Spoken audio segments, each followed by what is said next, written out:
Absolutely. Actually, I have the legislation to ban the deduction of post-production costs. Can you talk about why? Because it doesn't make any sense to me. First of all, it's one of those things where I use the equivalent to try to explain it to people because it's a hard concept for people to grasp. They get these kind of amorphous amounts taken out of their check. They have no idea why.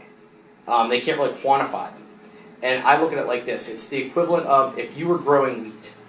Okay? If you grow wheat, does it really make sense for you to sell the wheat but then allow the company to charge you for the cost of hauling it, having it ground into flour, having that flour driven to the Wonder Bread factory, having it turned into bread, having the bread baked, having it sliced, put into bags, driven to the grocery store and put on a shelf? That's the equivalent of post-production costs.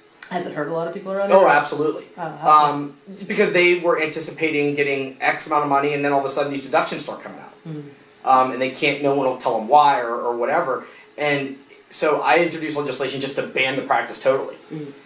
Figuring that way, if you had to be honest about your post-production costs up front, there would be more of an incentive. If it was a contract term, there'd be more of an incentive to lower your costs. But it's interesting, there was actually a bill just this year in the legislature a few months ago. It was House Bill 1684. And it was designed to be a minimum royalty bill. So the way it's set now, there is no statutory definition for minimum royalties. It's generally understood to be 12.5% or 1/8, but that's case law. It's nothing in statute. So this bill was supposed to originally just make that statutory. Okay, fine, that's great. So then there was an amendment that was being pushed that gutted all of that language, actually took out the minimum royalty protections. It became a totally different bill.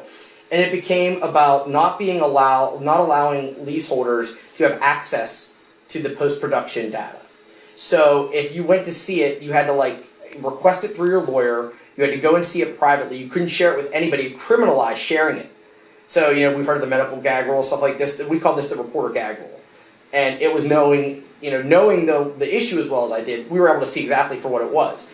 All these stories that are coming out in the press have been because people are being screwed on post-production costs. They call a reporter, the reporter does some research, and boom, there's a story. And by making it so that reporters couldn't see it, lawmakers couldn't see it, it was unbelievable. And we really had to fight hard to get them to even pull that back. That just gives you an idea of just kind of over the top the legislature is when it comes to these issues and just letting these guys get their way.